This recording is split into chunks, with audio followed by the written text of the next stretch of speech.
Hospitals go through a lot of energy. Today we're going on a little river trip down the Delta. We wanted to prove that ecotourism is a viable model.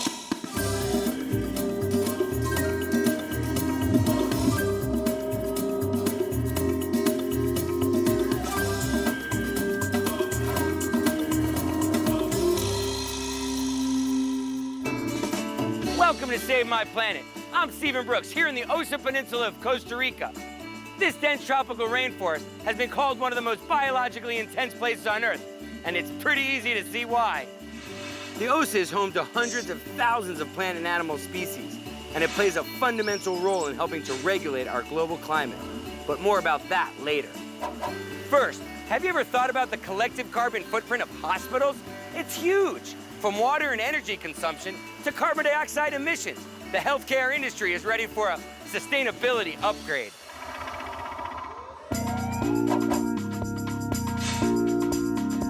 The U.S. Department of Energy indicates that hospitals are one of the largest energy users in the country. They use about twice what you might find in an office building.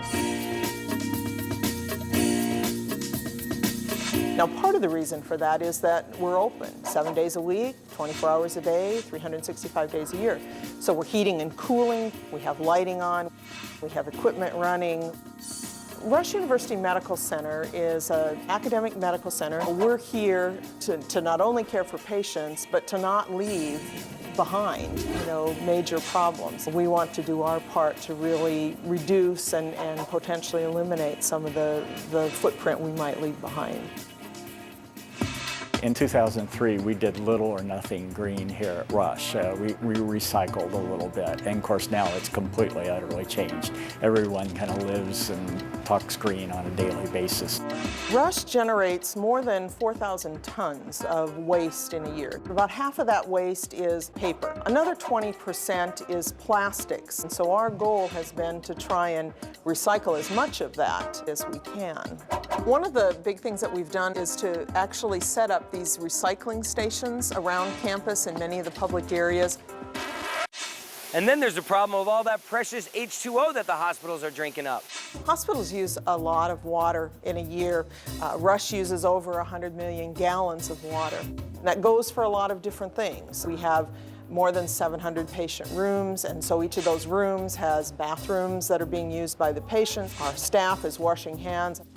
One of our water-saving initiatives was to actually look at how we clean our floors. We mop every floor in every room every day, and we shifted away from traditional cotton mops. We've moved now to these microfiber mops. These microfibers actually then absorb the water they need to clean the floor without taking quite so much of the actual water into it. We've saved about 500,000 gallons of water by switching to these microfiber mops. 500,000 gallons? Wow, the little things really do add up. Another big issue that hospitals are facing is the amount of unused medical equipment that's ending up in the trash. But these guys figured out a way to tackle the problem. They share these desperately needed supplies with developing countries. Rush Remedies is a program that our medical staff and medical students started several years ago. And it's an effort to gather up medical supplies that we will not use. So it's clean product, but because packaging has been opened, it will not be used on other patients. Remedy was pretty much started by observation in the OR suite that things were being unused, but were then being thrown out after the surgery. The OR staff gathers up the supplies and makes sure they come back to the warehouse where they are therefore packaged and shipped by volunteers to other countries. This is our staging area that we have set up for sort of loose items, needles and syringes. We have sutures over here. We have various tubing that might be able to use. So this is an example of a pallet that we are getting ready for shipment, and it has various surgical packs in it. So this is a total knee pack used to replace a knee. All these things are wrapped up, so if someone was going in here for one item, they wouldn't necessarily be unsterilizing the rest of the materials. Here we have 4 pallets full of supplies that otherwise would have ended up in a landfill and are now being shipped off to other countries that might be able to use them. From Afghanistan to Haiti, people from all over the world have been helped by this program. Talk about healthcare reform, and it doesn't stop there. We're in the process of building a major new wing to the hospital. The transformation program consists of actually 4 new buildings. The center point is the East Tower. It will be the largest full-service teaching facility in the United States that will be Gold LEED certified. LEED is a green building rating system. It stands for Leadership in Energy and Environmental Design. It's mandated for the materials in the building to be 20% recycled product, and likewise, the materials all have to come within 500 miles of Chicago. We're having hands-free faucets in the entire facility. It does not draw battery power, but think of a solar-powered calculator. That's exactly how it works. So with this, we're going to have about a 30% water savings in the building. All of the new patient rooms actually will have windows to the outside. That's part of the design of the building. If you look at it, we call it the butterfly, but it creates hallways such that every room has an outside window, and it will allow a lot more natural light into the hospital. The whole premise is to use natural light coming through windows, skylights, as opposed to artificial light.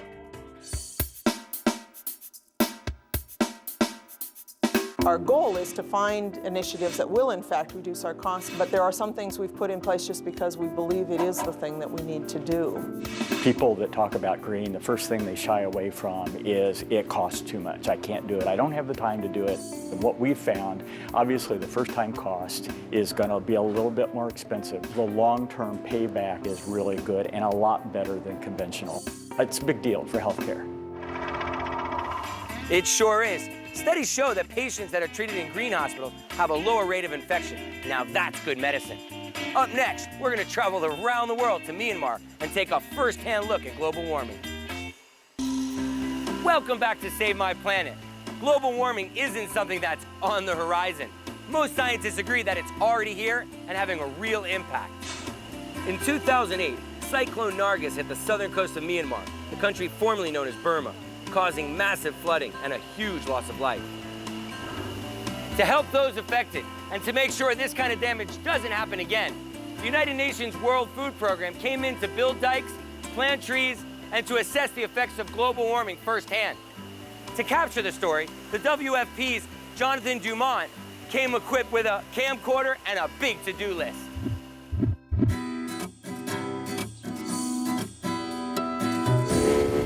Down here in southern Myanmar are still struggling to pick themselves up by their bootstraps over 1 year after the cyclone Nargis hit. The World Food Program is helping them by providing them with food aid, but also food for work projects that are helping them rebuild roads and also build dikes that are preventing the fields from being flooded by the rising seas.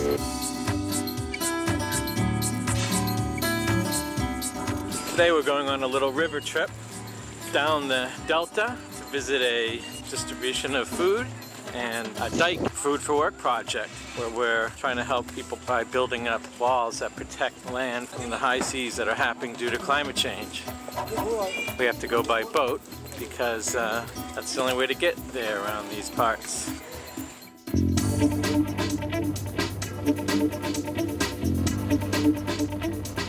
We're all familiar with the term carbon footprint, but what does it actually look like? Most experts agree that carbon emissions from things like factories and cars contribute to global warming, which can cause sea levels to rise. In places like Myanmar, the salty seawater washes over the land and damages crops. By building up these dikes, we can help keep the salt water at bay. This area is mostly the southern part. This is quite close to the sea. And during the cyclone Nargis is covered by the seawater. And even this river is also like a salty water. And then because of the sea level is increasing, the salty water is very easy to enter to the farmland. So far, the World Food Program has helped build more than 100 kilometers of dikes. But it's a big job, and it takes a whole village to put it all together. In exchange for labor, the World Food Program provides rice and other food to the workers. It's a win-win. The sea is held back while the villagers are fed.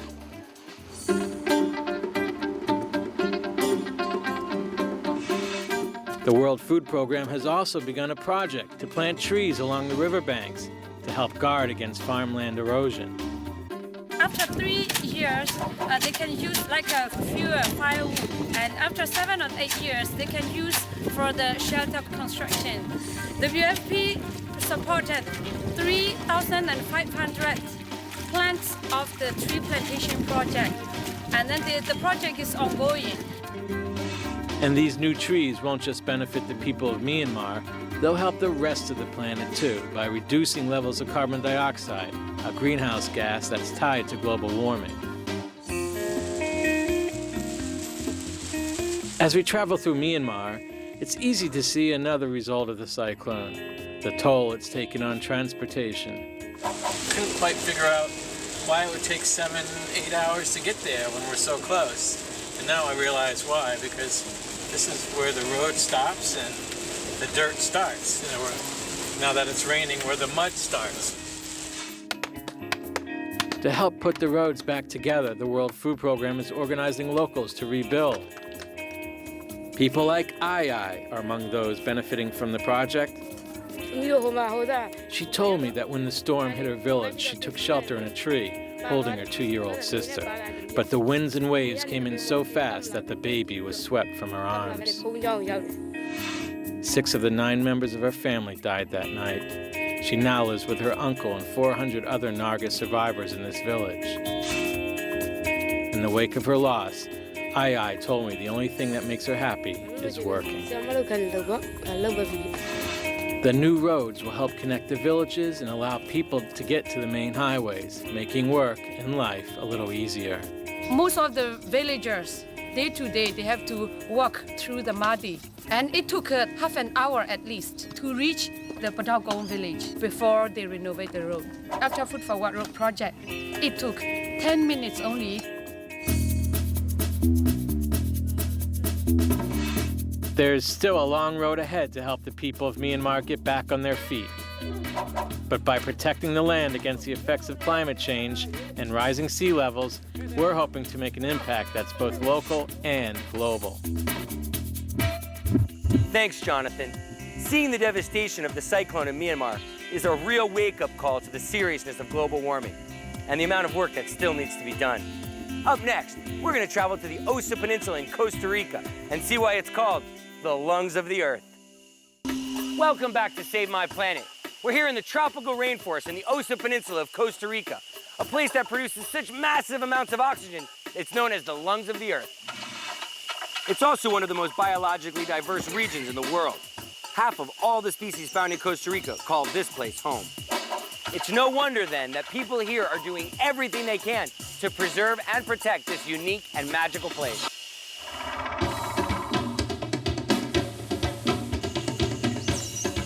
I'm here with Danilo Alvarez, who is a naturalist guide here in the Laparios Reserve, and this forest is incredible. Tell me about this place, Danilo. This reserve starting in 1990, yes. It's the time where the owners, the Laparios, to buy the property, but they love the forest. They want to conserve that area. The biologists count 700 species of trees just here in the Osa Peninsula. Wait, 700 species of just trees? Yes, trees, wow. Plus small plants. It's incredible. Some examples are, that tree here is a mahogany. Wow. Mahogany is pretty good for furniture, but it's in danger now. They like 200 years to get that size. Wow, it's so incredible. Can we walk in deeper and check it out more? Sure, let's go. Vamos. And how big is this reserve? The Laparios reserve is 1,000 acres. 80% of the property is still primary. Primary forests are forests that have never been cut, have never been touched. And then secondary forest is forest that is now regenerating, what, 20, 30 years? It's over there. The spider monkey is the biggest species, and its tail is really prehensile. We can grab it with the tail. Look, it's sitting right on the branch. Oh, wow. Those monkeys travel in families. They are vegetarian. They're vegetarian and they travel with their families? That's cool.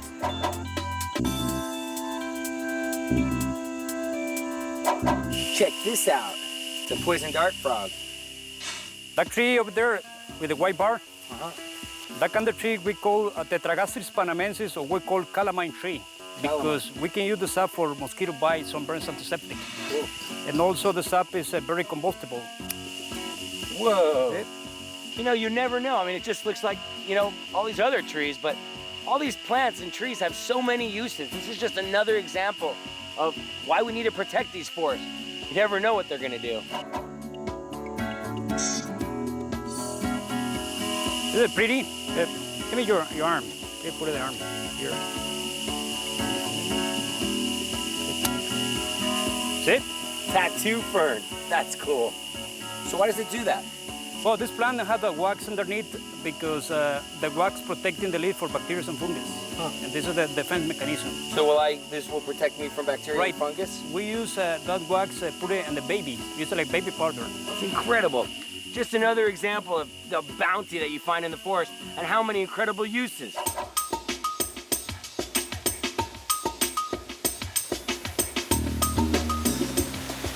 Here we are in one of the many waterfalls here in the La Barrios Reserve. I mean, it's been just an incredible walk.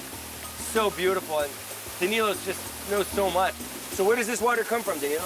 That water comes from the spring. There's another spring maybe 200 meters up, and they run all the year. I just love how nature is just so incredible and vibrant, and this water is crystal clear because there's no agriculture, there's no farm. Very pure. Nice. Because it's not polluted. You know, I just imagine, you know, this forest has been like protected and passed on, and now it's our responsibility to continue doing that. If you're not protecting, it's going to disappear forever because many people want to cut the trees. Many people want to get money. You know, some of these trees, they only come from, you know, a few hectares. I mean, they come from really small areas, so who knows the importance of those trees into the bigger system. That's why it's so important to protect these forests. Wow, what a spectacular place. When we come back, we'll see how the La Barrios Eco Lodge created this incredible private reserve and dedicated itself to the idea that a forest left standing is more valuable than a forest cut down. Welcome back to Save My Planet. We're here at the La Barrios Reserve on the Osa Peninsula in Costa Rica, one of the few remaining lowland tropical rainforests in the world. It's an area so biologically valuable that some people have dedicated their lives to preserving it. I'm here with John Lewis, who's the co-founder here at the La Barrios Eco Lodge and Reserve, and wow, what an amazing time we've been having here. 1,000 acres, 16 rooms, such a small project, so much land, and it's profitable. How is that happening? The idea was we wanted to prove that ecotourism is a viable model. So we're preserving a fairly large piece of land with a very small project. And the attraction here is the way we do things. I'm here with Edwin Villarreal, and he is one of the guides here at the La Barrios Reserve, and some amazing work they're doing here. Reforestation. Tell me about it, Edwin. All right. This is the guests are planting all the trees in La Barrios. The guests, all the guests. Yeah. We collect the seeds on the primary forest, and then all the guests plant the trees. We have planted so far like probably 10,000 trees. That's amazing. I mean, imagine going to a hotel and being a guest there and actually being able to plant trees and be a part of the reforestation. That's cool. And it's so great that you're teaching all the tourists that come through here, but do you feel like you're taking some of these lessons back home into your own life and your own families? To be honest, when I was only be honest with me, Edwin. Yeah. Okay. When I was like 15 years old, my father has a farm. So with my father, we cut the rainforest to plant crops. So we burned all the trees, and now I'm doing the opposite thing. This is the Osa Peninsula. We call rainforest lowland. Guides are extremely special because what I think people take away from a vacation like this in the wilderness is they remember the guide.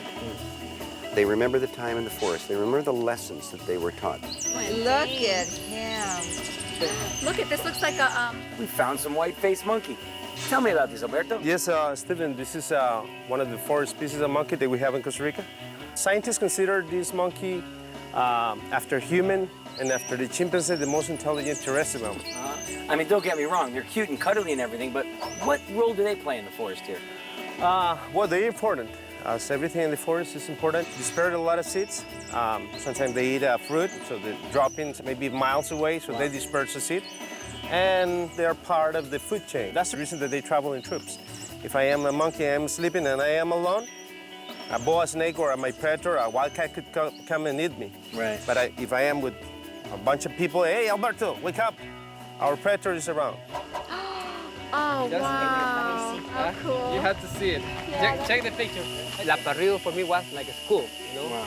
Now I like to teach all the clients, hoping that they go to the United States or anywhere in the world. They share what we have here. If we protect the rainforest like this, more people are coming to visit us. Wow. And I am very proud of this. The Osa Peninsula might seem like a million miles away from where you live, but as you can see, it's places like this that play a critical role in the overall health of the planet and an important part of all of our lives. I'm Stephen Brooks. See you next time.